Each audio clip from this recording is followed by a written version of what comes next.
Jason's so savvy, I also do press stuff too. So welcome to the Gallows Press Day. We have the cast and directors in attendance. Give them a round of applause. I heard you guys saw the movie last night. Thank you for coming out this morning, guys, in this awesome auditorium. I think this is very apropos. Looks great. Yeah, I just found out that we couldn't have like any actual gallows built in here. It's illegal. Yeah. I figured it would have been. I think we should just do it anyway. And then,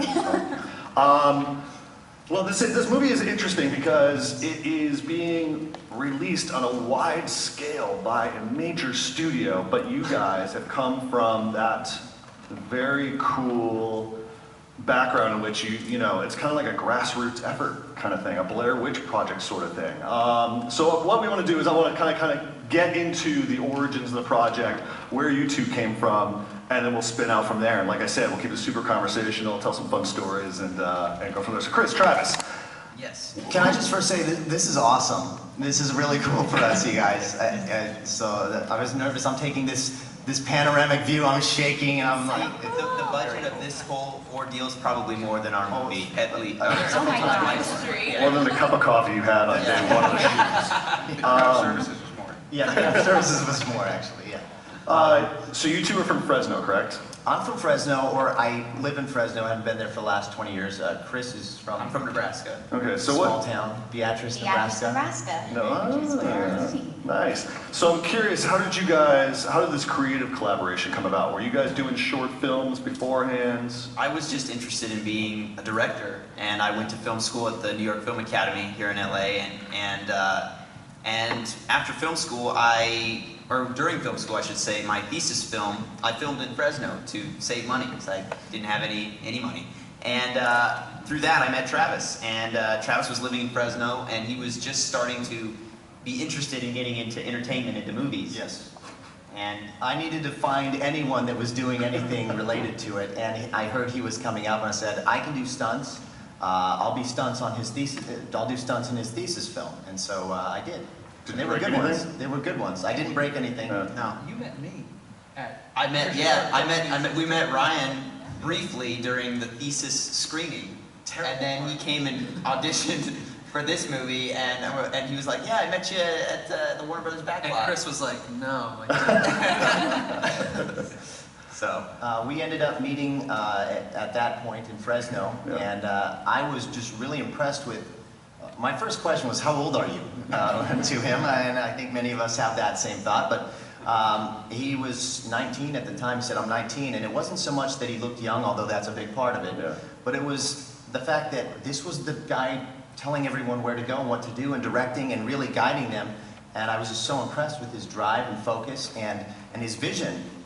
And I thought, man, here I am, this just slightly older person who wanted to get involved, and I said, I need to listen and pay attention to this guy because he knows exactly what he wants, and I've been trying to figure that out for a while, and I learned a ton from him, and we created a friendship that developed into our company, and then this. And the name of your company is? Tremendum Pictures. Where does that? What's the origins of that? The word tremendum actually we love the word. The word tremendum means a feeling of awe associated with an overwhelming experience.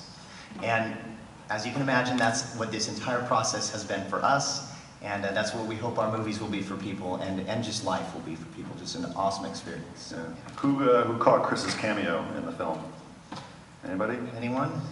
No. Very brief. Yeah. Where was he? You're the student on the phone, right? Yeah. Yes, good eye. Right behind. Did anyone catch mine? No. What? What? Okay, did anyone catch my cameo? Really failed. Mr. Schwindeman. Good. I did that good. You had a The beard. goatee, yeah, You had a beard.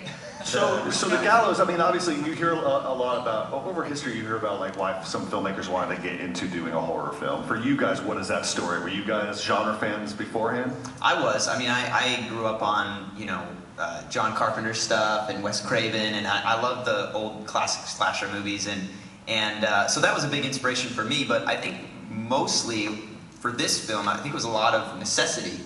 We didn't have a lot of money, and we knew horror is a great genre to kind of get your foot in the door, or just get your experience, and again, we had no resources. We were like, what can we do with no stars, no money, and just this simple idea. So that was part of it. Yeah, that was a big part of it. Of course, we were looking for future stars, which There I it think is. we have. They weren't known at the time, but now they certainly will be, we believe. Good on you, Yes. Travis. Yeah. Now, Dean, how did you get roped into all this? How did you meet these two? I was looking on YouTube and a couple different blogs, and I ended up seeing about a minute of footage that these guys shot, and I just thought it was incredible. It was scary, it was bold, it was strange, and I ended up just calling them up, and they were, told me they live in Fresno, which is, it's very far away, and in the farmlands, and they said they just so happened to be in LA the next day, which was obviously not true at all. No. And they came down and they showed me some of their footage, and I was at first looking at it as a producer and thought, God, this is incredible. Let's lock arms and go try and make this the best movie you can. And then started to represent them as a manager as well. Yeah. And then you also brought it to Jason Blum's. That's right. One of the we realized this is a micro-budget horror movie, and the king of horror movies is your friend Jason Blum. Yes. And so we decided to do a test screening with Jason, with us, and with 100 teenagers. And we realized at that moment there's something really special here. Yeah, yeah. Let's talk about the shooting experience and the casting, more importantly. As you guys know, you used all your original names, very much like the Blair Witch. They did the same thing with the Blair Witch. But what were you guys looking for? What we like to say at Blumhouse is like a lot of the stuff that we do is like if you strip away all the scares, they're like Sundance dramas at their core. And here you have this story about this guy who probably doesn't belong in this play. He wants out, but he's fallen for this girl, Pfeiffer. So obviously you need a cast with a strong emotional core. So can you talk about finding your cast, and guys talk about whether you had an audition and so on. Yeah, I'm curious to hear what you guys. Well, we had again limited resources, but we had a friend of ours who came down from Fresno and helped us out, Carolyn DeVord Casting. She kind of set up some things, and we came down here to Hollywood to cast our 4 main characters, and we saw over 200 people in 2 days. And we really were looking for people who could relate to the characters just automatically off the bat, so that it wouldn't be that difficult of a transition into their character. And we knew some of them right away. Some we had just seen so many people that our minds were mush, and we had to kind of look back at the videotapes. But Which one was I? you were right away. You're right away. The second you asked if you could point the camera at yourself, we knew you were the one for us. Can I point this at myself? And then And they're like, yes. And Reese, I remembered Reese as being someone that he caught my attention, and Chris was like, I don't even remember, we saw so many people, Yeah, let's watch it back. I showed him the tape of Reese, we saw him again, and we knew right away that he was a very strong actor. Pfeiffer, she was just too cute to pass up, I think. Aw, thanks. But really, No, why'd seriously. you pick me? No, seriously. No, we thought she was just great. She had just a great personality, and we really just thought you were great. That's all there was to it. Cassidy, on the other hand, oh my gosh, there's a story there that goes with that. I don't know if we have the time, but yeah. They actually don't want me here. They don't even want me here right now. We love Cassidy, and I will tell you that she has been a tremendous actress in this film. I mean, I'll just say it. In the original version of this film, we had a different person, and after we had met with Dean and Jason and the folks at Blumhouse and discussed what we were going to do to enhance the movie and to film the things that we wish we could have filmed the first go-around when we didn't have anything. About 3 weeks before shooting, we met with all our 4 main actors, and one of them had lost a lot of weight and looked very, very different. And it was a really tough decision for us. It was really a hard time for us, thinking all is lost and what do we do? And that very day when it was apparent that we were going to have to make a change, Bo Swayze of Management 360 said, I have a girl that I think could be great. And they looked her up online, and I said, "What? All these pictures, she's with Kathy Lee Gifford. Are they friends or something?"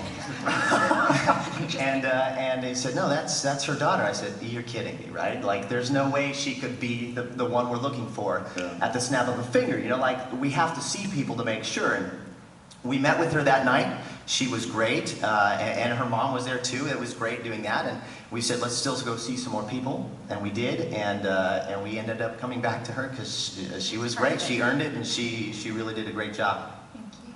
You're welcome. Thank you. What's your mom think of that? Well, it was funny because when I first met them, we were actually just on our way to dinner, and I got a call from my manager, Bo, and he was like, even if you just have 5 minutes, can you just come in and say hi? And my mom needed to use the bathroom, so of course she came in. And so she was like going to go to the bathroom, and then like it ended up, we sat for, I think it was 5 minutes. Yeah, like, it was really very- quick. it was very And then brief. I went home, I sent in a taped audition. I didn't hear for 2 weeks, and with tape auditions, you kind of just wipe your hands of it and hope for the best, but you normally think that they're going to go with someone that they meet in person. And then I went in for a callback with all 3 of these guys, and it was your birthday. Oh, that's right. Like, you guys all like lived together, like you guys were like best friends, and I was already nervous for the callback, and then I'm going in and they're all like best friends, but we kind of hit it off like, immediately. And then shunned you for the rest of the shoot. Yeah, She was and we great. never- tased her. She was We never the spoke greatest again. addition that we ever And it's not always that easy. Yeah, we were shocked. I was on Skype watching that. You were actually here. I was on Skype in Fresno watching that. You just had a baby. I just had a baby, yeah. Well, my wife, Amber, just had a baby. I guess So much going on. that would be that's not even possible for me. Really quick, and we're going to open this up to the audience as well. And if you guys have any questions, just to find one publicist to grab the microphone. You have a question? First of all, I want to congratulate you guys. Welcome to the horror genre. Thank you. In your hands than in the house that Jason Blum built. Thanks, thanks. I want to ask each of the actors, how much like your respective characters are you, and what are the biggest differences? Because you all embody them so well that I have to wonder, did you not fit these types yourselves when you were in school? Should I start? Yes. Well, Start right. let's keep in mind that we started filming this 4 years ago. Oh. Yes. So I We were all fresh out of high school. Yes. And I was much more immature then. I'm not that mature now, but like it was so easy because as soon as you kind of tuned into being that kind of jerky jock making fun of people, it was so easy. And if you're surrounded by all these people, like immediately you just have like material here and there. So I just like fed off that for days and weeks and apparently years. And it kind of like seeped into my regular life. And now I feel like I'm kind of turning, you know, a little bit, and I'm becoming a man. Aww. Congratulations. The boyhood of scary movies. Yeah. Oh, nice, nice. I hope I'm not anything like my character at all. She's not. I hope not. The way I guess I kind of describe her as the girl that we all kind of knew in high school and didn't necessarily like. But then ultimately, I think the only similarity is I think fear is fear when it comes to human nature. So for all of us, even though we all started out as completely different characters, ultimately we're all faced with the same things, and sort of that's what brings us together, is that it's just human nature to be terrified, and that doesn't necessarily manifest itself in completely different ways. My character was head of the drama department, and I can relate to that. I was never head of the drama department, but I was always very artistic and singing and on the dance team and in school plays. And so I was able to kind of, you know, feed off of that relation. But my character, Piper, was a complete perfectionist and always on time and organized, and I am not those things in real life. I am so horrible at being on time. Organization is not one of my strong suits. Way more laid back and kind of in real life, I'd say, in the classiest way possible. But yes, I could relate to my character because I'm passionate about acting and singing in real life, just as I was in the movie. Yeah, I could relate very well to my character. I played football for a while. I ended up breaking my pelvis so I couldn't play anymore after that.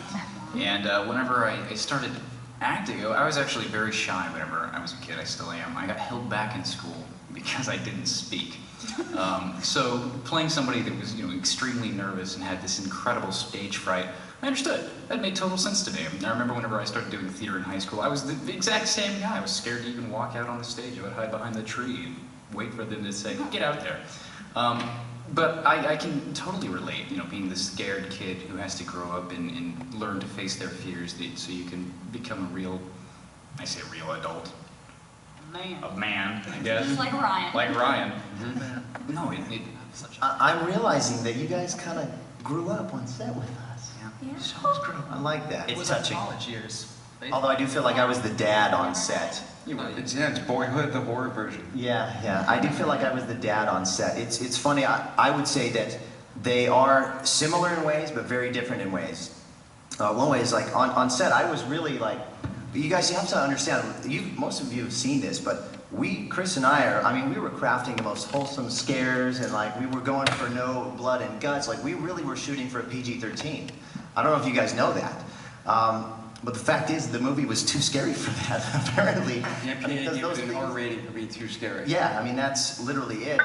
One thing that was funny is like the least likely person to cuss in this group is Cassidy, and we actually kept her F-bomb. That's like the one F-bomb in the movie. I tripped. I just ate it. Like the first night, I just tripped and I went face down on the steps, and I was so nervous. She starts like, laughing and apologizing Oh my because God. she Because does she an does. F-word slip. Because I But it never looks like on camera because she, And then we kept it, but I was mortified because I thought you two were going to hate me forever because you guys will never hear these two say anything bad in the entire world. They're like the most endearing, wonderful people on the planet. And then, of course, like, I'm already the new kid. And I just, like, right on camera, like, our first take, like, the My first language take. I think overshadowed. it made the trailer show. Yeah, it made the trailer, made the movie, and but yeah, I feel like I was the dad for a lot of you guys. Like, hey, watch your language, this and that. Of course, I had my kids coming on set every once in a while too, and I was like, hey, PG-13 around my kids, especially PG around my kids. But it's very, very cool. We take it as a compliment that we kind of outdid ourselves on the scares, so we take it as a compliment. Really quick, Dean, from your perspective, were you kind of guiding them along and pushing for a PG-13, or did you kind of get the sense that these two were crafting something that might be scarier than what they were saying? No, we all wanted it to be PG-13 in the sense that we wanted these guys tend to prefer watching PG-13. There's no gore, there's no Nudity or nudity, drugs, there's yeah. no violence, and truly we were surprised, but also just New Line and Jace, we were all thrilled that it was R because it was R for really being too terrifying, and we think it's something that these guys really, they really outdid themselves. Question right here. When it comes to this found footage type of shoot, for the actors, there's some improving that can be done, and you don't necessarily have to hit the frame and that sort of thing. Does that make it easier on you guys as actors, or is it more complicated because you're also thinking about, well, there's a better line to improvise, there's a better reaction? Is it easier or harder with this kind of found footage type of shoot? I think, well, the improv is great because we had a lot of time, honestly. So we kind of just were like, What inspired you to set this story in that community? Again, my dad, I grew up with this story about a kid who died on stage. My dad told me about it, and then when we thought about where the movie should take place, we thought, man, it'd be cool to have it just set in this small town that no one knows about, and it feels almost creepier that way, like this town that it actually does exist, but you'd never be able to find it, and it's just, I don't know. There's something eerie about an old school in a small town that it can just disappear. This story can just disappear, and Yeah. I don't know. That I think that's kind of why we stuck with it just Yeah. throughout the whole time. We always just had it set in Beatrice, and throughout the whole process, we let Blumhouse and the producers say, hey, if you want to change it to somewhere else, feel free. There's nothing that specifically needs to make it stay there, but they're like, no, let's just keep it. It's awesome. Yeah. What was the true story? Yeah, we don't. It's weird because there's been several things that have, events even since production throughout. Yes. In Beatrice specifically, as well as just around the world, other accidental hangings and other things that a little bit too eerie for us, but if you look up, you know, things like that, hangings and things that have to do with Beatrice. Unusually high in that town. Yeah, and even People are there at night. Yeah, no, it's like 12,000. Yeah, 12,000. But still, it's a small town. Everybody knows everybody, kind of a town. Yeah. And you see many haunted house movies. This is a haunted house movie in a school. Right. And if you go online, there's many people that have their own, you know, stories of their own schools that have apparitions or, you know, things exactly like this around the world. Caleb? Hi. Hi. Chris and Travis, I know that in the opening scene with the play and the unfortunate event with Charlie, that you kept the audience mostly in the dark because you wanted an honest, real reaction, which I think worked really well. And I was wondering if there were any other moments in the movie that you surprised your actors to get that honest reaction, or just anything on set, like the actors were spooked by the night shoot. I think we tried to do that every single moment we could. Every time we could. And honestly, there were times where we didn't try, and stuff like that happened anyway. Yes. I will say, in regards to that opening scene, we had been planning that scene for like a year. How were we going to do it? How were we going to kind of trick the audience? And how were we also going to trick the actors on stage? Because we ultimately tricked them as well by you know, dropping Charlie a little bit sooner than even they anticipated.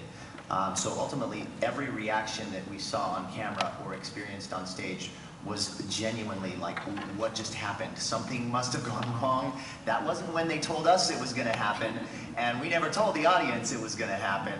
So is something legitimately wrong here? So we really did get that sense of dread and terror. And we have a couple video interviews of audience members afterwards saying, "Oh my gosh, how could you do that to me?" You know, and they're friends, so we can do that kind of stuff to them. But I think on set though too, I think every moment we would keep information about certain scenes from the actors so that they wouldn't know how it would end or this or that, and then sending them into places they hadn't even been before. Right. We had several takes, especially Ryan, where he would be by himself. We just like, hey, just go into that room right there, and he's like, what am I going to see? And well, you'll find out in a few seconds. There's plenty of moments like that. Well, and then what's that? Oh, go ahead. I was going to say, what's so great is that this movie was done outside the system. It was so guerrilla that you have the ability to do that. You couldn't do that if it was Tom Cruise, you know. You couldn't just randomly just prank him. Oh, you weren't supposed to be there, you know. And like they were able to have fun and shoot 16-hour days and really, you know, kind of really make it feel like it's, you know, a family-style shot movie. And I think it really, you know, comes through. Yeah, it did. And then there were also many instances where weird things happen.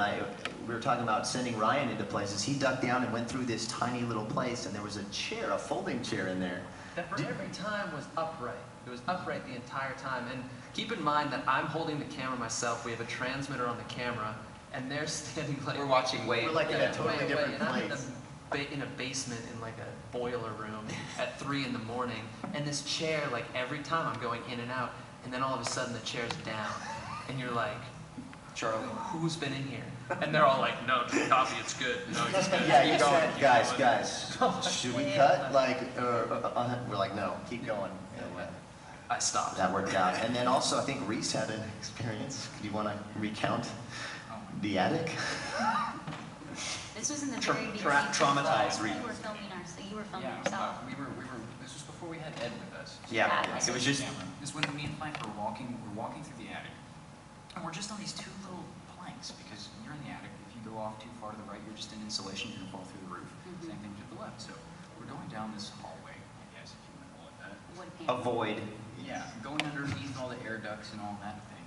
And I remember turning to the right, and they yelled cut, so I cut the camera, and out of the corner of my eye, I see this burlap sack just spinning. And I'm thinking, we've already done this 17 times. I do not want to do this again. This is so... And they were 2 floors below us. They sent us up to the attic by ourselves. And they had a transmitter. Well, Chris was at the beginning of the run with you. I was downstairs helping my wife with craft services. Yeah, anyway, I see this thing just lurch up into the air, and it's gone. And I ran Pfeiffer out of there. We're like, guys, we can't do this again. I just can't handle this right now. And they're like, no, just one more time. It's going to be a go. We got it in this next shot. So we get to the exact same spot. I'm just staring. I've got the camera where it needs to be. And I'm just looking for this burlap bag. And we got it on camera, on the sound. Thought We we hear had. this whisper of my name, which came from right here. I swear, I have no idea how they It did was it or if they right did in it. our ear, but we were the only ones up there. It was horrifying. We sprinted out of You there guys so took fast. off. I was cut all up and down my arms. From the insulation. We just darted out of there. They were fine. They were fine. No humans were harmed during the production of this They film. were possessed for a week. Yes. Yeah. But no, it was. We were done after that, though. That was it after that. That night, anyway. And I don't think I believed it, but we played the tape back, and I did hear the whisper. Oh, it's right in our ear. It's awful. Yeah, I couldn't sleep for about a week after that. I was gonna say one more question, and this is purely stating my own fanboy sensibilities. How did you guys find the look for Charlie? Because every horror icon has a story behind how they found the look, whether it's William Shatner's mask in Halloween and so on and so on. So how did you find the look of Charlie? Well, we had a costume designer helping us out early on when we shot our original kind of teaser experiment trailer. And we wanted something that just, well, I was looking online for, you know, what do executioners typically look like? And we wanted something kind of along those lines, but unique as well. And something cheap, because we had no money. So we're like, okay, let's just throw like a sack on his head and see what that does. But this costume designer we had, you know, added the stitching, added kind of these little details, and in post I would enhance certain things to make it even more just dramatic and stark, and that was kind of just the look we ended up with. We definitely wanted something unique and different. I mean, that's the challenge, is to, you know, it's all been done before, you know. The challenge was to make it new and unique. And so we had early sketches, and then she helped us really tie in the ultimate look, and you know, and the noose, and just, I mean, when we hadn't known of that to have been done. And again, we were shooting, you know, we're wholesome guys, not terribly into gore and that kind of stuff. So we thought, man, a rope, we could just make a noose just so eerie, and we ultimately wanted to try to do that, and that's how Charlie that's how our version of Charlie was created. Excellent, excellent. Well, guys, thank you so much for coming out this morning. Thank you. Thank you, Thank you, guys. Gallows.